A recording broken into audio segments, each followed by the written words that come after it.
gente querida, gente que nos acompaña en este espacio tan bonito que tenemos de conversaciones de lunes a viernes, de 8 a 9 de la mañana. Hoy, jueves 5 de junio de 2025, tengo el gusto de volver a traer a conversar con nosotros a Hugo Carvajal Donoso. Y voy a decir sus dos apellidos, porque hay otro Hugo Carvajal, ¿no? Que nada que ver con el nuestro, con el boliviano. Primero, Sí. muchísimas gracias, querido Hugo, por aceptar conversar con nosotros sobre un tema que es un tema de coyuntura y de preocupación que tiene que ver con la coyuntura electoral. Bueno, gracias a ti y un gran abrazo para todo Santa Cruz y todo Bolivia, Maye, ¿no? Es decir, la coyuntura que estamos viviendo y que causa muchísima incertidumbre en los ciudadanos y también a nivel internacional, es consecuencia de que en estas circunstancias se están juntando muchos problemas. El problema del fracaso y el colapso de la economía boliviana, que ha desvelado la incapacidad de gobernar y de conducir adecuadamente el país, ausencia total de gobernanza. Segundo, está desvelando también las ambiciones normales que ocurre y acontece en la política de actores que ya están, podríamos decir, en su última cita, ¿sí? Ante la historia o ante la política y en estas elecciones de agosto 2025. Y paradójicamente, curiosamente, tenemos que Samuel, Tuto, Evo están alrededor de los 65 o 67 años y están en los últimos años 60.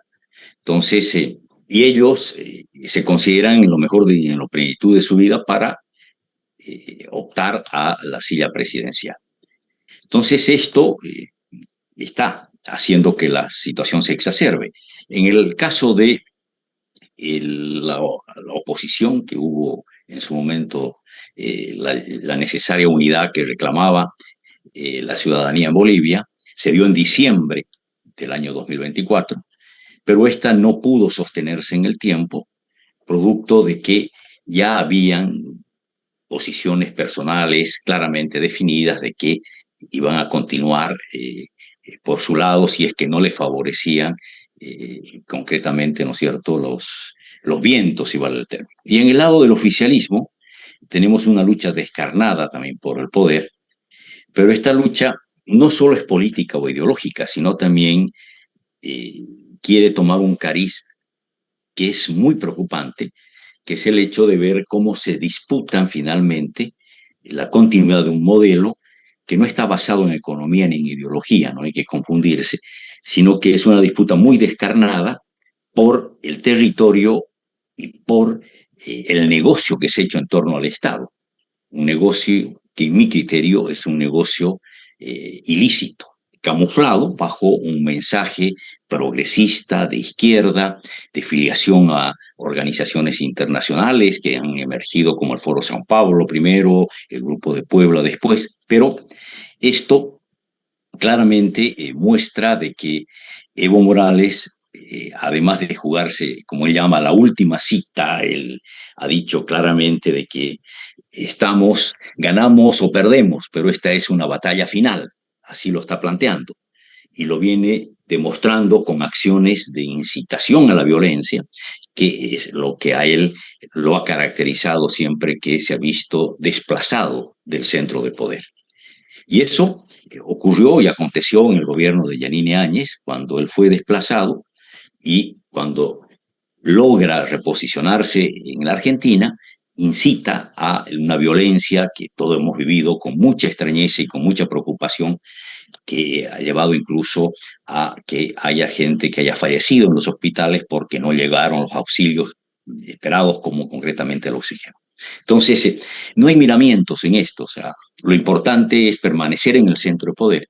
Y Evo no quiere ser desplazado de esa centralidad política de poder que él ha asumido concretamente como presidente desde el año 2006 y que la quiere seguir manteniendo ahora. Y no acepta una renovación, no ve en Andrónico ni una renovación, ni mucho menos, sino que ve un adversario, un enemigo, un traidor, como él lo denomina ahora, de lo que efectivamente, ¿no es cierto?, es su necesaria y urgente mantener la centralidad del poder en el Chapare.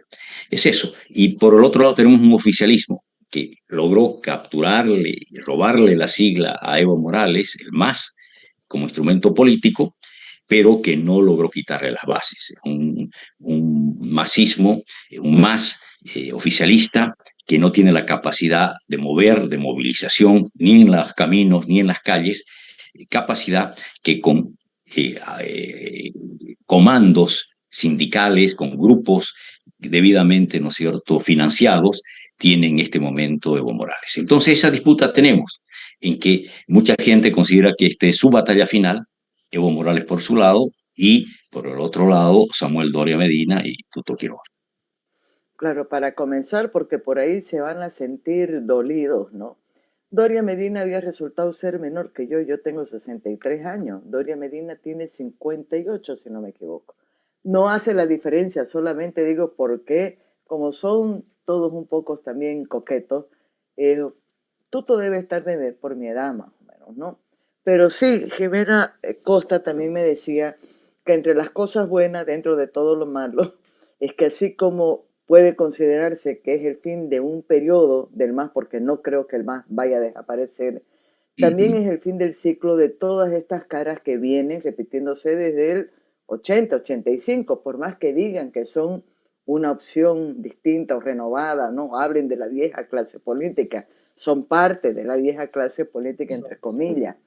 Ahora, cuando hablas, porque sí, este tema de que no es una disputa ideológica, ¿no? En el caso del MAS es más una disputa del territorio y del negocio que le genera ese territorio y no un negocio lícito. En ese caso, no es solamente para Evo Morales, ¿no es cierto? Cualquiera de la representación que tenga el famoso proyecto político tiene que ver con esa lógica. Sí, o sea, la lógica, ¿por qué hay en este momento convulsión en el país? No porque eh, los demócratas, los partidos demócratas la están incitando, ni mucho menos. Ellos no tienen nada que ver con esta violencia que se ha gestado en el país. Ellos apostaron a una visión democrática a elecciones. Bien, todos los actores democráticos. Pero del lado del bloque llamado del Nacional Popular o el masismo, ¿sí? Entonces ahí hay esa disputa que se dio. Se generó ya desde hace algún tiempo atrás un relato, una sucesión y una posibilidad de que ante el empate político entre Arce y Evo Morales puede emerger una tercera figura en torno a Andrónico. Y se ha ido preparando esta sucesión en un núcleo que pensaba que esto podía ocurrir así. Le hace García Linera, tras, ¿no es cierto?, están toda una serie de instituciones, de centros, de think tanks que son, ¿no es cierto?, de este llamado progresismo de América Latina. O sea, porque Álvaro Linera sigue fungiendo como un gran intelectual para esta izquierda, como un hombre que ha aportado mucho en la visión del Estado, de la izquierda, del Estado revolucionario y todo ello. Nosotros quizás no lo vemos así y lo hemos vivido que no es así, incluso sabiendo que no nos ha mentido con relación a sus estudios y a su profesión. Entonces, pero en el exterior aún lo ven así y son concepciones de ideas, de criterios, es uno de los suyos, Álvaro García Linera. Y ha convencido a gente como Zaffaroni en Argentina, como sociólogos que también hay en la Argentina, como el CEATI, que hay centros de estudios, ¿no es cierto?, con relación a la izquierda y al progresismo y al CELIAGE, etcétera. Hay toda una serie de instituciones que han ido prohijando, han ido diciendo, bueno, puede ser una opción y una alternativa Andrónico, pero no la veían como un reemplazo inmediato de Evo Morales, sino como una alternativa en caso de que haya habido un choque de trenes entre Arce y Evo Morales y emerge Andrónico. Pero no está dispuesto a ceder el espacio Evo Morales, es decir, no contaban con esa tosudez. Evo Morales. Y Evo Morales plantea esto como una batalla a muerte, porque él sabe que su sobrevivencia política e incluso personal gira en torno a seguir manteniendo un espacio de poder. Por eso su desesperación. Él sabe claramente que lo que plantea no es constitucional, pero no le importa, porque finalmente a estos núcleos populistas de esta naturaleza y a estos líderes, ¿no es cierto?, llamados a ser predestinados y mesías, porque en su época era adorado, y así fue, ¿no es cierto?, manejado y claramente estimulado desde el 2005, no les interesa. Su palabra creen que es la palabra esencial y la que ellos quieren oír. Otras palabras, otras versiones no le interesan. Entonces, sabe que es esto. Y esto no lo juega por un país. No está viendo el interés nacional, no ve cómo la economía se ha derrumbado. No. Él se desentiende de eso porque ahora la culpa de la economía y del fracaso es de una persona que, llamada actual presidente de la República, Luis Arce, que le ha mentido, que le ha engañado y que no había sido un buen economista, ¿no? Entonces recién se da cuenta. Y Andrónico, para mí el desentendido, trata de desentenderse porque esa es la estrategia y el relato que le fabrican y le establecen. Trata de desentenderse de todo el pasado, incluso de lo que ocurrió con la violencia en el Chapare, con el narcotráfico en el Chapare, con la delincuencia en el Chapare o con las metidas de pata en el gobierno. Entonces, estamos viendo todo eso, o sea, esta estrategia de buscar un sustituto de unidad, entre comillas, del bloque nacional popular, está fracasando. No digo ha fracasado, porque en política nunca hay que decir esto no va a ocurrir. Está fracasando producto de estas ambiciones personales. ¿Por qué se bajó Arce? En mi criterio, porque no quiso hacer el ridículo. Él no pasaba del 1.5% en las encuestas que habían, o del 2%. Entonces no quería hacer el ridículo y él prefiere claramente, ¿no es cierto?, dejar esto a través de un delfín, como es el exministro de Interior, el exministro de Gobierno, del Castillo, y de esa manera el tratar de manejar los hilos en la política nacional. Pero bueno, o sea, esa es la figura. Yo creo que aquí o sea, el proceso electoral está en manos de una disputa de un partido político que tiene más de una guerra de mafia que una disputa ideológica política. Eso está fuertísimo, pero es así. Más de Ujú. una guerra de mafia que de una disputa política, ¿no? Aquí primero un Sí. comentario y luego una pregunta, Hugo. El comentario va precisamente por el tema del bloque que se llama Nacional Popular. Yo digo siempre Ujú. más nomás con sus fracciones cambiadas de nombre. Andrónico, sin duda alguna, es hijo de Evo Morales o del Chapare, de lo que uno fuera a creer. Estaba marginado, no se lo veía mucho y está usando eso a su favor. Y ahí, pues, comentario y pregunta que quiero que te las vas anotando porque tengo más. A mí lo que me Ya. llama la atención es que se está repitiendo. Ya yo no sé si el error yo lo considero un pecado de lo ocurrido en 2005, porque el Evo violento no es el Evo que ha aparecido después del 2005. Todos Ujú. los conocíamos, no solo los periodistas, los actores políticos sabían muy bien cuál era el carácter de ese liderazgo de Evo Morales. Era violento, estaba vinculado al narcotráfico. El Chapare ya era un lugar donde no había presencia del Estado ni se podía entrar. O sea, lo que está ocurriendo ahora no es novedad. Pese a ello, vos viste cómo construyeron la imagen del súper y no fue solamente la gente del mar.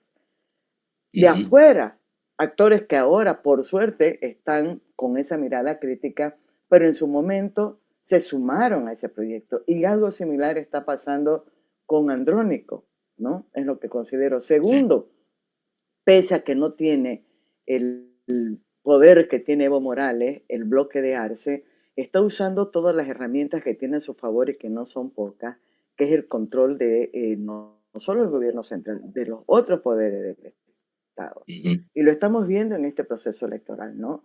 Siglas que se le está cortando la cabeza, algunas justificadas sin duda alguna, pero todas podrían quedar sin personería jurídica si de verdad hay una regla pareja para todo el mundo. Pero estamos viendo, el gobierno está dispuesto también a todo, a cortarle la cabeza al que fuera, para imponer esa candidatura. Por eso es que lo tiene Evo acorralado y por eso no se suma y espera que Andrónico se vaya con él y le va cortando todas las opciones de partido político porque lo que quiere es ser él el único candidato de ese bloque, ¿no?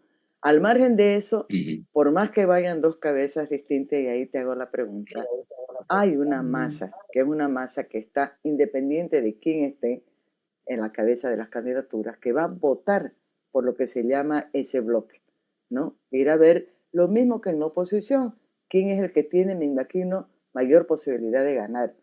Esa es una pregunta que te hago, si eso es o no posible. Y lo otro, Hugo, que cada vez le pregunto a Hugo lo mismo y a todos los que puedo.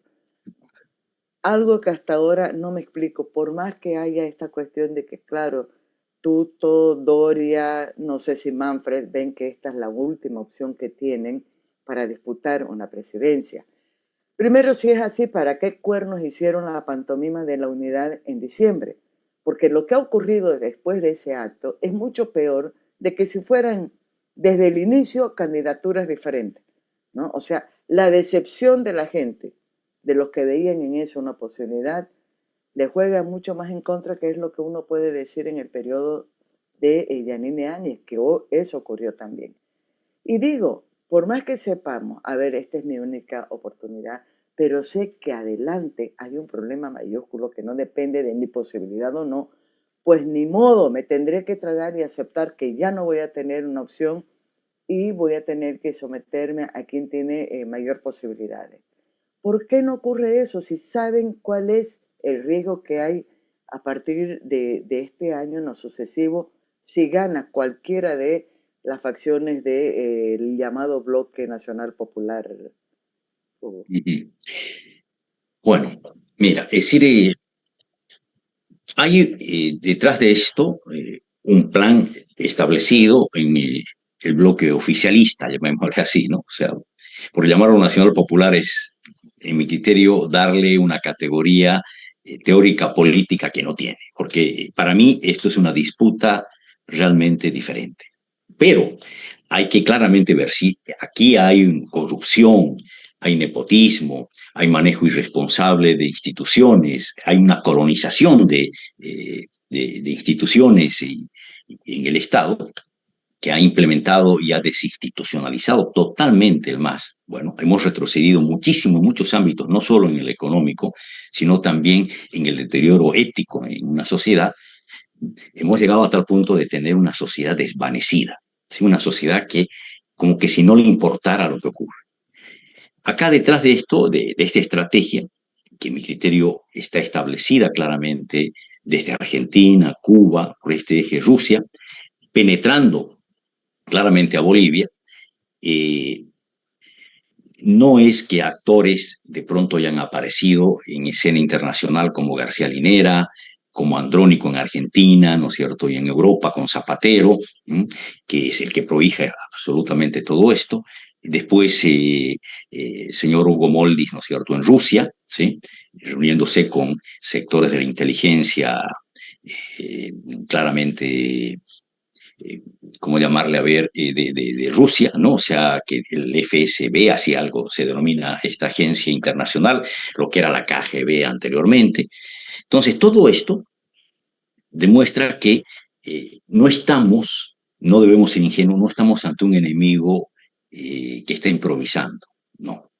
O sea, un enemigo que venía peregrinando, trabajando esta estrategia con mucho detalle y sutileza.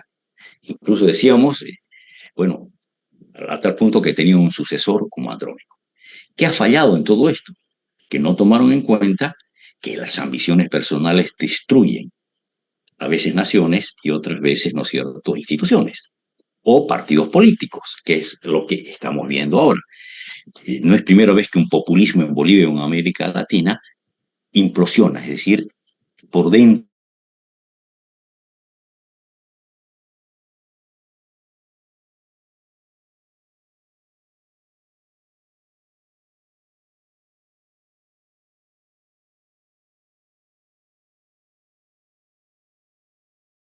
son de otro tipo de intereses.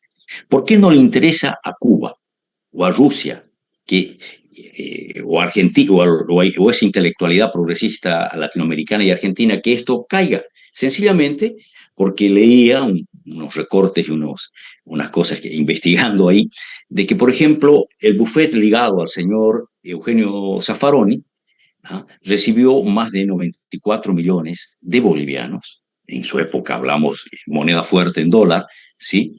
Que le permitía a ellos, obviamente, mantener su progresismo y su presencia eh, en América Latina, porque ellos claramente han sido asesores en su momento de Evo Morales, y todo esto contratado por el procurador de la República en su momento.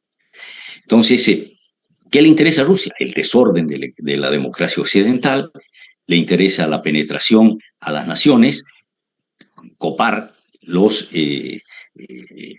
minerales estratégicos, los minerales raros, el litio, etcétera, etcétera. Eso le interesa. Y tener, por supuesto, gobiernos aliados para lo que son las disputas, entre comillas, de bloque que se dan en las Naciones Unidas. ¿Qué le interesa a Cuba, Venezuela? El negocio de lo que genera el chapare. Y todos sabemos que esas quién sabe cuántas hectáreas ahora, miles de hectáreas, porque nadie puede decir que solo en Bolivia hay 50.000 hectáreas, bueno, están generando un negocio redondo, que esa droga va por canales que claramente se han establecido, y eso es un negocio que le interesa muchísimo manejar y mantener a Venezuela. Y creo que estamos por lo tanto ante un enemigo que tiene mucho que perder. No es poca cosa lo que está sobre la mesa, es mucho, mucho dinero. Entonces, si a ello le agregamos la corrupción estatal, el manejo de las importaciones de los carburantes, los hijos del presidente que se han metido de por medio, en fin, han generado celos internos, disputas internas por el botín, ¿sí?, interno del Estado. Y finalmente quedan los despojos, y esos despojos son los que quieren aún pelearse. Entonces, es esto. Lo que no han tomado en cuenta esta estrategia, además de las ambiciones personales indeclinables, es el hecho de las circunstancias, la crisis económica que se ha generado en el país, la crisis de la inflación en Argentina, la crisis del dólar blue en Argentina, la crisis de amordazar y amedrentar a la población, a los productores, etcétera, en Argentina, tuvo un límite, pero que el efecto que hizo eclosionar, explotar eso, fue la inflación. Entonces la población dijo basta y desplazó al populismo mejor organizado del continente, el peronismo, ¿sí? Entonces la crisis es como un dique que se rompe, es agua que sale, o sea, arrasa absolutamente con todo lo que estaba instalado. Y no solamente hubo y aconteció eso hace un año y más, con el que ganó Milei, ¿sí?, sino que se ha ratificado en las últimas elecciones en las últimas elecciones parlamentarias en Argentina y para algunos gobernadores. Entonces, eso significa que aún está instalada en la sociedad argentina el descrédito, ¿no es cierto?, el pasado horroroso de lo que ha sido la inflación y un mal manejo de la economía y corrupción en Argentina. Lo mismo está pasando en Bolivia. La gente está comenzando a vivir en el estómago, en el bolsillo, los enfermos en la escasez de medicamentos, los transportistas y los productores en la escasez de combustibles, están comenzando a vivir esta tragedia. Y es lo que estamos presenciando. Entonces, eso está carcomiendo, está haciendo que esta disputa de este bloque oficialista, ¿sí?, esté comenzando a aparecer como ya falsa ante la población y como totalmente perjudicial. ¿Cómo pueden haber más de 40 puntos de bloqueo en el país? O sea, realmente en la cabeza de un demócrata, en la cabeza de una persona, de dirigente político mínimamente racional, eso no va. Tira la toalla y dice, bueno, veamos quién puede ir. No, acá no es una disputa ideológica, y es eso importante que entienda las fuerzas democráticas y los intelectuales democráticos y los que están en el área cultural democrática en Bolivia, que no estamos ante un adversario, un enemigo político democrático. No es democrático ese adversario. Eso tiene otros fines y otros intereses y otros objetivos. Entonces, estamos ahí. Ahora, con relación al bloque de unidad democrática, como tú a un comienzo me hacías recuerdo de la unidad estratégica, ¿no? Que es un Esa unidad artículo de Hugo, por estratégica, si acaso. sí, sí, un artículo que escribí, que a mí me dio mucha ilusión el hecho de la unidad, porque bueno, finalmente yo estoy 16 años ya fuera del país por razones de exilio político y decía, bueno, habemos más de 2.500 exiliados. ¿Ah? Hay más de 300 detenidos en Bolivia, presos políticos, hay muchos perseguidos, y justamente son miles de familias las que sufren. Entonces, digo, pucha, qué bien, se abre una ventana de esperanza. Y esa ventana de esperanza es la que debemos aprovechar ahora para salir adelante. Pero, bueno, también no era tan cándido como para creer que las ambiciones se habían sido depuestas. No, me preocupaba que un señor Tuto Quiroga haya dicho, haya firmado horas antes de firmar el bloque de unidad, que ya estaba pactado y acordado días antes, horas antes de esa firma, haya acordado con un partido político, el FRI, que estaba con el señor Carlos Mesa, que tenía personalidad jurídica para tener una base sólida de proyectarse, y él decía, voy a ser candidato pese a quien le pese o a toda costa. O sea, él tenía decidido ser candidato, porque esa era también la estrategia que fue manejando y razonando desde un comienzo.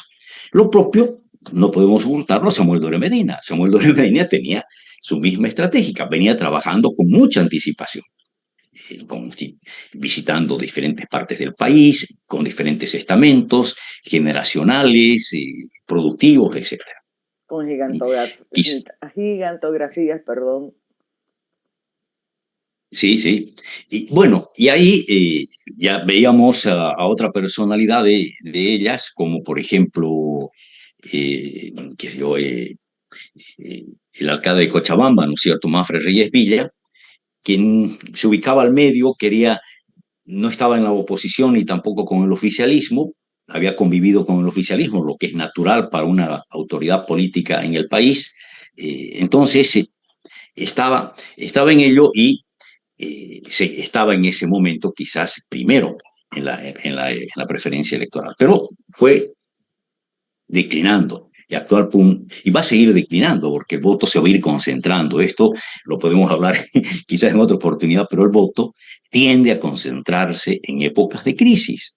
Esto no nos engañemos, tiende a concentrarse el voto en épocas de crisis, no son épocas electorales normales, porque la población en su desesperación, ¿ah?, ante todo este colapso económico, las colas, la carestía de víveres como de medicamentos y todo ello, tiende a concentrar su voto porque va a buscar con mayor sentido común el voto útil. ¿Sí? Entonces, es esto, y lo que estamos ahora presenciando, y no va a acontecer quizás un panorama más claro hasta los 30 días o 45 días en que veamos quién va decantando mejor y quién van haciendo propuestas. Pero más en una etapa de crisis, quien habla más de futuro, quien proyecta más las soluciones hacia adelante y para salir de este atolladero en el que se encuentra el país, es el que tiene mejores opciones. El que vive mirando atrás, el que vive diciendo yo hice, por mí, por aquello, etcétera, olvidándose de que todo fue un trabajo colectivo, incluso de múltiples partidos, eso muestra mucha carencia de lo que debe ser una propuesta en este momento. En crisis, el ciudadano quiere salir de la Soluciones. crisis, quiere soluciones, no quiere ilusiones, ¿no es cierto?, del pasado o de una nostalgia anterior, no. Quiere soluciones, quiere salir de esta crisis y quien le oferte un mejor futuro, una mejor esperanza, es el que va a captar finalmente, ¿no es cierto?, la adhesión de la ciudadanía. Claro, a ver, Hugo ha dicho varias cosas que me muero de hacerle 30 preguntas, ¿no? Yo siempre con comentarios primero pensando en cuánta corrupción ha habido y no es que uno libere a los anteriores partidos diciendo que todos los anteriores gobiernos han sido más o menos santos de nuestra devoción, no, pero en este caso, hasta porque el periodo ha sido tan largo, los casos son sumamente vergonzosos, ¿no? Y estoy pensando estoy poniendo dos ejemplos, el caso Camse, el de famoso caso Zapata, y tanto el que está viendo ahora con el hijo del presidente, los dos hijos, uno con yacimiento y el otro con las tierras que ha comprado aquí, que 2.000 hectáreas por más de 3,5 millones, creo, de dólares. Y eso está Ujú. con documentación, ¿no? Pero mira vos, en ambos casos se comienza a saber de todo esto, así con detalles, con nombre y apellido, y de dónde sacar información desde la misma gente del MAS. Porque lo de la Zapata fue también, fue un dato que salió, si no me equivoco, de Moldi, pero de dentro del MAS ya habían disputas, ¿no? Y el caso de Arce también es del diputado Héctor Arce, Héctor se llama, ya no me acuerdo, pero es un diputado Héctor Arce, sí. evista que es el que está dando un montón de información. Segundo, cuando Hugo habla de los exiliados y pones también tu ejemplo, se me quedó pues clavada en el corazón una frase que me dijo Chelelo Áñez cuando Ujú. hablábamos precisamente de esto. Me decía, Maggie, de repente los que están ahí no se dan cuenta y por eso no les importa lo que está pasando. Pero yo que estoy afuera te digo, para mí es decisivo lo que ocurra este año, porque yo quiero volver, ¿no? Sí, claro. Y te puedo decir un montón de cosas que me dijo que duelen en el corazón. Ahora, en el tema de las encuestas, claro, las encuestas te preguntan por quién votaría ahora si fueron las elecciones, ¿no? Y no hay la pregunta que creo que falta y que sería mucho más decisiva, es decir, ¿usted esperaría hasta el último momento para ver por quién vota? ¿Votaría por el que va adelante? Porque preguntamos a la gente y te cuento que la mayoría no tiene definido su voto, ni por Samuel, ni por Tuto, ni por nada. Dice, no sé, voy a esperar a ver quién está adelante y quién puede ganar y ahí voy a votar, que es lo que vos decís. Al final la gente concentra la votación, ¿no? Pero vuelvo a la pregunta. Está reforzando que ya se sabe quién es, yo siempre digo, y se lo dije a Richter también, quién es el monstruo que está delante, ¿no? Y no Ujú. terminas de comprender, aún con todos los argumentos que pueda haber, que esto vaya yendo, ya ahorita no hay ninguna posibilidad de un acuerdo entre las dos cabezas. Ni siquiera uno habla de la unidad, pues, de toda la oposición, ¿no? Porque eso ni sé tampoco si es bueno. Pero por lo menos de las dos cabezas, que son las que pueden sumar una posibilidad real de ganarle a este otro bloque que viene del MAS. Y ahí Ujú. me sigue retorciendo, pues, ¿no? ¿Por qué, más allá de las ambiciones personales, puede haber algún otro factor? En lo que puede ser el bloque democrático, yo creo que, espero que no, espero sencillamente que no. He escuchado versiones, rumores, pero no quiero darle crédito. O sea, es decir, a ver, para mí tiene más validez un político que, con limitaciones o lo que quieras ver, construye un instrumento político. Tiene mucha validez que un político haya adquirido experiencia estatal, que haya pasado por el Estado, que haya estado claramente, ¿no es cierto?, en la administración estatal o cerca de ella, en la conducción política, etcétera. O sea, creo que es importante, es muy importante un político enchufado a su realidad, que conozca el territorio en el que se maneja, social, cultural, productivo. O sea, todo eso lo va. Ahora, como tú dices, el monstruo que tenemos adelante, ¿m? Es un monstruo que por primera vez se ve superado en intención de voto. Por primera vez se ve superado por intención de voto. Tiene un gran factor de cohesión que lo aglutina, una amalgama importante, eh, el bloque oficialista, ¿sí? Marxista, evista, androquinista, como quieras llamarlo. Tiene una gran la identidad. O sea, ellos utilizan esa fachada de identidad cultural, indígena, lo que quieras, para buscar esa amalgama. En otro momento, en otra circunstancia, ya los hubieran colgado en plaza pública, pero tienen un voto durísimo, tienen gente que cree en ellos por la lógica e identidad, que no cree en el otro, por más que le digan que es pedófilo, por más que le digan que violó niñas, lo que fuera. O sea, van a seguir creyendo en los suyos y no en los otros. Es esta la lógica de identidad y han construido un relato, un discurso de odio para ello, que alimente y asiente ello. Se ha ido desvaneciendo, porque si hablamos un voto duro del MAS estaba en el 35%, 40% anteriormente, llegó a sacar y alcanzar hasta un 64% y de ahí fue en declive. ¿Mm? En declive. Y ahora tienes un voto duro que puede estar entre el 20 y el 25% de ellos. Y tienes un 21 con Samuel dando cosas, brochazos gordos, y un 20 con Tuto, ¿no? Un 8 con Manfred Reyes Villa, ¿sí? Ahora Rodrigo Paz con 4% y bueno. Ahora, ¿qué ocurre? ¿Está totalmente definida la votación de la población? No. Sí tienen un bloque duro de un 20 a 25% el oficialismo, pero no está definida totalmente la votación. Es decir, es más, depende de la zona geográfica del país, pero entre un 25 y un 31% de indecisos, no saben, no responden, de voto nulo o voto blanco, intención. ¿Sí? Quiere decir que hay mucho desconcierto y mucho descontento aún. Entonces, eso es elevado para cualquier elección que hayamos tenido en Bolivia, es un porcentaje elevado. Pero también de los que en este momento dicen que votan por tal o cual persona, no tienen definido su voto, no es un voto duro.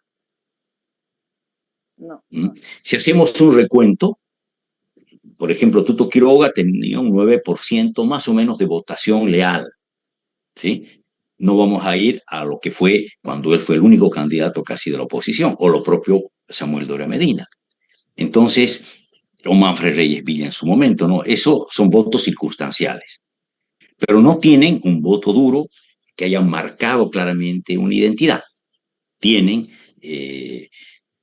una aceptación en este momento que es la que indican las encuestas. Ese voto es voluble, ese voto puede variar y mucho más ante el riesgo que va a existir de elección de diputados uninominales, porque vamos a elegir 130 diputados, 70 uninominales y 60 plurinominales. Y los uninominales, por un voto ganan un uninominal. Y si vas fragmentado, obviamente el MAS ahí puede tener una gran ventaja en las provincias, en el área rural específicamente, más que en las ciudades capitales. Entonces, pero eso es entrar a más detalles que no va a dar el tiempo, Maggie, pero lo que yo voy es a graficar esto. No hay nadie que puede decir, este es mi 20% y de aquí yo crezco hacia adelante. O sea, eso no es así. No debemos engañarnos. Más en la crisis en la que estamos, el voto es voluble. Y ahí, efectivamente, reitero, captará mayor adhesión aquel candidato que ofrezca más futuro, más opción de solución a la crisis y salir de este atolladero. ¿Qué es las cualidades que piden eso? Pero además de ser una persona capaz de enfrentar la crisis, dice la gente que tenga autoridad, ¿no? Que tenga autoridad y que ponga en su lugar a todos estos bellacos en definitiva, ¿no es cierto?, que están entorpeciendo el país. Eso en Bolivia, con unas Fuerzas Armadas muy debilitadas, con una policía muy desinstitucionalizada, llamarlo elegantemente, es muy difícil. Y más que todo, con grupos violentos, minorías activas, financiadas por claramente narcotráfico o por la ilegalidad, por ejemplo, muchos que están en torno al contrabando, ¿no? Entonces, o que giran en torno a exenciones impositivas muy valiosas y exportan oro. Esa gente puede hacer cualquier cosa para seguir financiando grupos que desestabilicen cualquier gobierno hacia adelante, ¿no? Claro, y armados además, ¿no? A ver, Ah, tenemos 10 minutos, los últimos. Y por supuesto, estamos hablando, yo la próxima lo voy a invitar a Hugo para que me hable de los escenarios posibles y reales, ¿no? Que hasta ahora uno dice, por menos lo han hecho escapar a Goni, estoy pensando en las filas de combustibles, en el alza de precios, en la escasez de dólares, muchísimos problemas. Amalaya, los bloqueos fueran por estos temas que tienen que ver con la economía ya personal y familiar. Pero para cerrar, Hugo, hablamos mucho de los factores políticos, los actores políticos. Hay un tema de fondo que nunca fue de verdad una prioridad y es central, que tiene que ver con el padrón electoral y con las reglas que se están yendo a las elecciones, ¿no? Porque más allá de lo debilitado que pueda tener la candidatura, de la debilitada que pueda ser la candidatura de los arcistas, tienen el control ahorita del poder electoral por más que digan que no. Hay un padrón que lo va a usar Evo, lo va a usar Andrónico, lo va a usar el que fuera, que le favorece al que está ahorita en el gobierno. Ese es un factor central que ya difícilmente se va a corregir. ¿Qué solución puede haber o qué herramienta puede haber para hacer por lo menos de verdad un control electoral y que haya luego una manifestación diciendo lo que ocurrió más o menos en 2019? Cortingo, porque Mira, ya Maggie, tenemos 9 minutos. sí, bien. Bueno, mira, el padrón electoral es el que hay. Sabemos que tiene inconvenientes, vicios, pero es el que hay. Ya en este momento decir, vamos a ir con un padrón electoral a la derrota, a una batalla se ingresa con decisión de ganar, ¿sí? Y pese a todos los obstáculos, hay que ganarle. Y en las urnas, democráticamente, a la anti-Bolivia, a ese bloque, ¿no es cierto?, que ha sido finalmente el bloque del caos en el país, ¿sí? Y de la corrupción y de la falta de ética en Bolivia. Entonces yo creo que hay argumentos suficientes para hacer eso. El padrón electoral está ahí. ¿Cuál es la manera de evitar que nos metan gato por liebre? Es el tener delegados de mesa en todas las mesas electorales del país. ¿Sí? Ahora, y pedir a los observadores internacionales que vigilen las zonas rojas de lo que son los potenciales fraudes. Y eso se ve claramente en mesas que tienen el 100% o el 98% de votos para el MAS en el pasado. Porque ahí la lógica corporativa, la lógica de la coerción impidió una democracia con toda la de la ley, de elegir lo que uno finalmente le apetezca. Entonces, creo que la visión internacional y los propios cuadros políticos electorales que ya vienen formando todos los partidos políticos ahora, que van a participar en el control electoral, se ocupen más de ver las zonas alejadas que los centros de la ciudad. Porque no hacen o sea, un fraude en la zona sur de La Paz, no. El fraude lo hacen en los núcleos retirados, pobres, de Chuquisaca, de Potosí, probablemente de Pando, ¿m? Donde han hecho migraciones masivas, ¿no? Entonces, y también de La Paz. ¿M? Es ahí donde, en partes de Oruro también, donde está el fraude. Y no solo el fraude de cambiar un voto y cambiar finalmente el resultado electoral en el acta, ¿ah? Sino lo que es el fraude sistémico, la presión de grupos organizados que dirigen el voto, encarrilan el voto. La presión finalmente del Estado, es decir, tú, si en esas mesas sabemos que hay gente que está trabajando y que si perdemos las vamos a votar, bueno, toda esa presión, como la informática, el abuso de los usos de los recursos del Estado, todo ello es parte de este fraude burdo, como también del fraude sistémico, que le llaman. Entonces, creo que la única manera de evitar eso es tener copamiento de las mesas electorales en el país. Y para ello, obviamente, tendrán que ponerse de acuerdo las fuerzas democráticas y decir dónde tienen presencia, porque no todos van a tener la capacidad de abarcar todo el país. Entonces, ellos coordinarán por lo menos en eso. Hay que hacer los esfuerzos para que se coordine en eso. Aquí, por ejemplo, en España me llamó gente ligada a Tuto Quiroga, gente que efectivamente está con Samuel Doro Medina, me vi con él, es más, o sea, y todo en la lógica hablamos de muchísimas cosas, pero el tema del fraude electoral es uno de los grandes temas. Y yo manifiesto a todos, debemos unirnos, al menos, y eso es lo que espera la ciudadanía y ser decentes, en la vigilancia del voto, en la defensa del voto y evitar el fraude. Es ese un tema que se ve. La otra preocupación es cómo un poder electoral se ha dejado manosear tanto por una justicia dirigida, manipulada por el oficialismo. Y aquí se ve claramente cómo se junta el hambre y las ganas de comer. O sea, o sea, ninguna cabeza puede entrar de que si hay elecciones y no esté Arce de candidato y no esté Evo Morales de candidato, no les interesa a Evo Morales si él no está de candidato a un proceso electoral normal, tranquilo, no. Y Arce presenciará que se incendie la pradera, porque a él le interesa la inestabilidad y se olvidan de la corrupción y de las cosas, ¿no es cierto?, malas que ha hecho. Entonces, ese tema es un tema que está ahí sobre la mesa.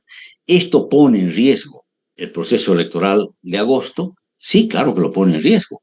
Hay incertidumbre, pero no hay que bajar la guardia, hay que continuar la marcha democrática, hay que continuar la campaña electoral y hacerlo. O sea, y organizar claramente todas las fuerzas políticas democráticas a sus delegados, siguiendo su campaña, etcétera. Entonces yo creo que es esto. Ahora, una cosa que me he preguntado, ¿le interesa a Arce, a Andrónico o a propio Evo Morales la legitimidad? No les interesa. Les vale un pimiento como le valió a Maduro la legitimidad. Lo que le interesa es guardar ciertas legalidades forzadas, manipuladas groseramente, como ha hecho Maduro allí. No soltar el poder y decir yo he ganado. Y ojo, acá el Tribunal Supremo Electoral es la clave, porque ¿quién le dio la victoria a Maduro? No fueron las actas, los votos de los venezolanos, no. Fue la Corte Suprema de Justicia o como se llame, ya no recuerdo, en Venezuela, ¿no? Esa, ese órgano electoral es el que dijo ganó Maduro a las horas de concluida la votación.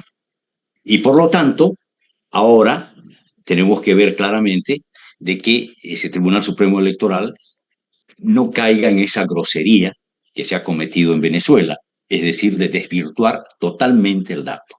Que se haya aprobado esa ley del TREP, de lo que son los resultados electorales preliminares, la transmisión de esos resultados electorales preliminares, es positivo, porque va a mantener en alerta a toda la población desde el momento que comience el reconteo de los votos. Por lo tanto, el Tribunal Supremo Electoral deberá llegar a un momento definitivo que dice, bueno, hasta aquí hemos llegado con las impugnaciones, que será el 6 de junio, mañana, cuando Mañana no ya falta nada. inscriba, ya no falta nada, que inscriba las listas o acepte las listas definitivas y ya diga, estos son los candidatos oficiales y por no esto se va. Todos esperamos que, yo auguro que esté Andrónico o quien sea del MAS de candidato porque hay que derrotarlos en las urnas, ¿no? Entonces, es ese el criterio y que debe orientarnos y velar todos para que haya elecciones y no se interrumpa el proceso electoral, porque eso sería lo peor para el país. Y lo que quiere Evo, lo que quiere Arce, el arcismo, el masismo, es interrumpir el proceso electoral. Claro, mira vos, mañana vamos a ver, el Tribunal Electoral ya ha anunciado que hay varios candidatos observados y que no van Uh a -huh. poder ser habilitados, pero no ha dicho cuáles. No va a haber tiempo para corregir ni nada, no sé qué harán Uh -huh. los que queden con candidatos inhabilitados. Segundo, Arce está tratando al menos de, ¿cómo se dice?, protegerse, asegurarse impunidad, ¿no? Se ha metido como candidato a primer senador por el Senador. Departamento de La Paz. Por supuesto, eso me imagino que es para que no le pase lo que le ha pasado a Evo. Va a haber Uh -huh. muchísimas razones para meterle proceso, juicio, sobre todo por los temas de corrupción. Y lo último, hace unos 4 días, no recuerdo exactamente, la Record ha compartido, ha publicado una entrevista que le dio Evo Morales después de no sé cuánto tiempo, en la que Evo le pide ayuda a Lula para ayudarlo a salvar Uh el -huh. país nuevamente, ¿no? O sea, hay todavía factores ahí que están por definir y por resolverse. Hugo, quedamos entonces, como siempre, para la no sé qué, segunda, tercera o cuarta parte de esta conversación. Sí, será la cuarta, creo. Bueno, ya encantado como serie. Siempre. Sí, y hablar contigo siempre es un placer y bueno, creo que es un momento importante de certidumbre, de darle certezas a la ciudadanía democrática en Bolivia y bueno, esa debe ser la labor de ustedes como prensa y de nosotros también como divulgadores de opinión. Muchas gracias. Gracias a vos, querido Hugo. Bueno. Buena jornada. Y hacer un resumen de las noticias, hacer un resumen de los acontecimientos siempre es bueno día a día para que todo esto salga bien y se oriente más. Mira me asesora. Hola, Maggie. Maggie, yo te pido realmente, por favor, un resumen de las noticias importantes del día, porque hay tantos bulos en el Internet que uno no sabe qué es lo real y qué es la mentira. Entonces, aquí los ciudadanos no sabes, es terrible cómo todos estamos confundidos, hasta nosotros tenemos que verificar si es cierto o no es cierto. Es una cosa impresionante, así que nos ayudarías hartísimo con un resumen así, aunque sea titulares, digamos, ¿no? Al día. Y a toda la comunidad le ayudaría hartísimo, porque todo el mundo confía en ti y sabe que tú das noticias veraces. Sí, no, es una excelente idea y justo ayer otro amigo me comentaba de eso, así que nos pondremos mano a la obra y haremos ese resumen. Bueno, muy bien. Chao, gente querida. Bueno.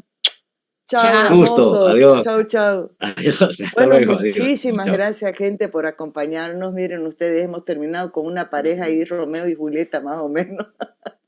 Por suerte tenés a tu Julieta al lado, Hugo, que no es fácil vivir fuera del país. Así que... No, sí. Bueno, adiós. Caras, nos despedimos. Chao, querido Hugo. Adiós, hasta luego. Chao. Gente querida, gracias por acompañarnos hoy. Mañana viernes tendremos otra entrevista en la mañanita y ya preparándonos para la jornada del sábado. Gracias, David, por hacerlo posible todo y nos vamos a trabajar. Chao. Santa Cruz, tierra de grandes pasiones, de promesas y de historia. El Ramón Tahuichi Aguilera fue testigo de la pasión futbolera que marcó la historia de nuestro país. Fue escenario de grandes hitos deportivos. Aquí se disputaron copas internacionales y jugaron leyendas del fútbol como Pelé, Casillas y jugadores bolivianos que dejaron su huella, como Echeverri, Romero, Milton Melgar y otros. Ahora, el Tahuichi marcará un nuevo hito. Este 22 de noviembre será escenario de la final única de la Copa Sudamericana de Fútbol. Por ello, su gobernación de Santa Cruz lo está renovando, cumpliendo con normativas internacionales, estando a la altura de una final continental. Así, nos proyectamos al mundo con un escenario deportivo de talla internacional. Millones de personas tendrán sus ojos en Santa Cruz y en la final de la Copa Sudamericana. Además, en estos días mostraremos lo mejor de nosotros, nuestro potencial turístico, nuestra cultura y la calidez de nuestra gente. El Tahuichi estará presente para hacer historia una vez más. Santa Cruz, ni te imaginas. Más de 2.000 personas ya tienen acceso a agua gracias a la gestión de la Gobernación de Santa Cruz. En San Javier se entregaron 3 nuevos pozos de agua en los barrios Villa Fátima y Santa Rosa, con una producción de hasta 20.000 litros por hora. Esta obra, liderada por el gobernador en ejercicio Mario Aguilera, responde al déficit hídrico provocado por la sequía y el cambio climático. La gestión planificadora sigue dando resultados. Sigamos avanzando, Santa Cruz.